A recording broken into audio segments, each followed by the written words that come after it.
দাদা গত শনিবারে বৃষ্টি আইসের আর তুফান বৃষ্টি আইসের আমার গড়টর উল্টাই লয়ে গেছে গা গড়খানের মধ্যে। আমি তো একজন গরিব, কাম কাজ করে খাই। কোন জায়গায় কীভাবে ক্ষতি কি কি ক্ষতি হয়েছে তোমার? আমার তো গড় বারিন্দা সব লয়ে গেছে গা, উইরা কাঠ মাঠ সব বাইঙ্গা সুইরা লন্ড ফন্ড করে লাইছে বাড়ি ঘর। আমি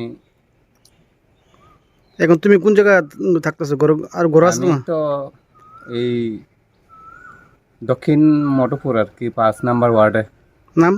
নাম সঞ্জিত দেববর্মা। এখন তোমার দাবি কি? দাবি সরকারের কাছে আমি এই দাবি চাইতেছি যে সরকার যত তাড়াতাড়ি আমাকে সাহায্য করে বৃষ্টির মৌসুমে, এটাই আমি সরকারের কাছে আবেদন রাখছি। কি কি ক্ষতি হয়েছে? ক্ষতি হয়েছে আমার তো ছেলেরার বই সই সব ভিজে গেল গা, ওয়াল টাল ফাইতে গেল গা।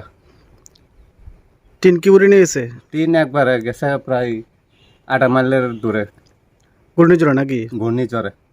ওই সময় তোমরা কোথায় ছিলে? আমরা ঘরে আসলাম। কোনো ক্ষতি হয়েছে লোকের? লোকের এমনি ক্ষতি হয়েছে না।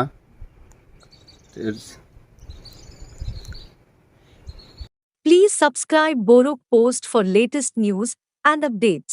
Follow Borok Post in borokpost.com, Facebook and Twitter.